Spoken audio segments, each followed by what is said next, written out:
প্রার্থী হিসেবে আমি এটা দেখছি না। আমি দেখছি এটা ঋণ খেলাপি এবং ব্যাংক ডাকাতদের বিরুদ্ধে বাংলাদেশ এবং সাধারণ জনগণের একটা যুদ্ধ।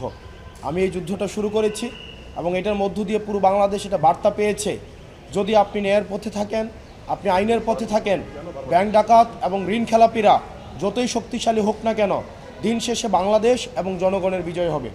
আপনি দেখেন, একটা মানুষ 130 কোটি টাকারও বেশি হচ্ছে ঋণ খেলাপি। 2004-05-এ 130 কোটি টাকারও বেশি ঋণ নিয়ে সে 2026 সালে এসেছে, সে ঋণ পরিশোধ করে নাই।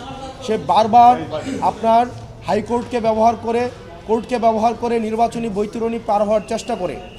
বিষয়টি এমন না যে তার প্রথমবারই প্রার্থিতা বাতিল হয়েছে, সে একই ঘটনার কারণে সে 2008 সালেও নির্বাচন করতে পারেনি। সেই জায়গা থেকে বাংলাদেশের জনগণকে অন্যান্য অনেক আসনে অনেক প্রার্থী বা অনেক প্রতিদ্বন্দ্বী প্রার্থী এই ইস্যুটি সামনে আনতে পারতেন, কিন্তু নিরাপত্তা ইস্যুতে আমাদের যে বিভিন্নভাবে বিভিন্ন এজেন্সির হয়রানির ভয়ে, বা আমিও দেখেছি এটা যখন আমি মামলা করলাম, আমার আইনজীবীদেরকে বিভিন্নভাবে ভয়ভীতি দেখানো হয়েছে, আমাকে বিভিন্নভাবে ভয়ভীতি দেখানোর চেষ্টা করেছে, কিন্তু হাসনাত আবদুল্লাহ কখনো কোনো ভয়ভীতির কাছে মাথা নত করবে না। আমাদের এই যে লড়াইটা ছিল, এই লড়াইটা হচ্ছে এই ব্যাংক ডাকাতরা যারা লক্ষ লক্ষ কোটি টাকা বিদেশে পাচার করেছে, দেশের টাকা মেরে দিয়ে যারা জনগণের সেবা করতে আসে শুধুমাত্র নির্বাচনের সিজনে, তাদের কাছে আজকে একটি স্পষ্ট বার্তা গিয়েছে যে বাংলাদেশের জনগণ এখন জেগে উঠেছে, তারা সচেতন হয়েছে।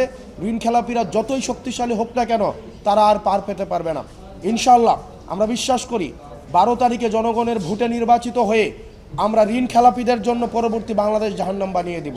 সারা বাংলাদেশের মানুষের বিজয় এবং বাংলাদেশের মানুষের কাছে একটি বার্তা, আপনার পথ যদি ন্যায়ের হয়, পথ যদি আইনগত হয়, পথটা যত লড়াইয়ের হোক না কেন, সংগ্রামীর হোক না কেন, কঠিন হোক না কেন, দিন শেষে আপনার বিজয়ী হবেই। তবে সেক্ষেত্রে আপনাকে ধরে থাকতে হবে।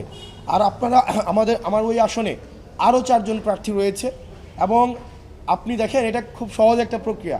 আপনি নির্বাচনে অংশগ্রহণ করতে হলে এটা পরীক্ষার মতো, আপনাকে টেস্টে পাস করতে হবে, আপনার ফর্ম ফিল আপের টাকা দিতে হবে। আপনি টেস্টে পাস না করেন, ফর্ম ফিল আপের টাকা না দেন, আপনার তো পরীক্ষার মধ্যে তো আপনাকে আহ্বান করা হবে না। তো সেই জায়গা থেকে অনেকেই ভাবছে যে ওনাকে হয়তো এটা খুব সিম্পল হয়েছে, উনি 11 বিষয়ে ফেল করেছে, উনি হচ্ছে ফর্ম ফিল আপের টাকা দিতে পারে নাই। আমি শুধুমাত্র এই জিনিসটাই হচ্ছে নির্বাচন কমিশনকে দেখিয়ে দিয়েছি যে উনি টেস্টে ফেল করেছে, ফর্ম ফিল আপ যথাসময়ে করতে পারে নাই। এখন এই কারণে ওনার প্রার্থিতা হচ্ছে আজকে এই যে মহামান্য হাইকোর্টের রায়ে আজকে এই জায়গায় এসে আপিল বিভাগের রায়ে আজকে এই জায়গায় এসে পৌঁছেছে। আমি মানুষের কাছে একটা বার্তা দিতে চাই, দেখেন, যারা অন্যায় করে তারা সংঘবদ্ধ, যারা অন্যায় করে তাদের সিন্ডিকেট অনেক লম্বা, তাদের হাত অনেক লম্বা, তারা হয়তো অনেক টাকার মালিক, তারা হয়তো ক্ষমতার মালিক, কিন্তু বিশ্বাস রাখেন, আপনি যে জায়গা থেকে আসুন না কেন, আপনি বংশ পরিচয় হন আমার মতো, সেটা কিচ্ছু ম্যাটার করে না, কিন্তু আপনি যদি ন্যায়ের পথে থাকেন, আপনার অপরাধীরা যতই ক্ষমতাশীল হোক না কেন, দিন শেষে তাদের পরাজয় নিশ্চিত থাকবে। শুধুমাত্র আপনাকে ন্যায়ের পথে অটল থেকে দৃঢ়ভাবে লড়াইটা চালিয়ে যেতে হবে। সারা বাংলাদেশের মানুষকে এই আহ্বানটা জানাবো, ঋণ খেলাপি, ব্যাংক ডাকাত, দুর্নীতিবাজ, চাঁদাবাজদের জন্য আমরা পরবর্তী বাংলাদেশ জাহান্নাম বানিয়ে দেব ইনশাআল্লাহ। আমার আইনজীবীরা যারা এই মামলার জন্য পরিশ্রম করেছেন, অনেকে বলেছেন আমি এই অর্থ দিয়ে তাদেরকে আসলে একটা হেয়ারিংয়ের জন্য অনেক পয়সা পাতি নাকি খরচ করতে হয়। আমি আমার এই আইনজীবীদেরকে একটা পয়সা আমি দেই নাই। তারা শুধুমাত্র একটা নিপীড়িত এবং একটা ন্যায়ের পক্ষে তারা আজকে এই জায়গায় এসে দাঁড়িয়েছে।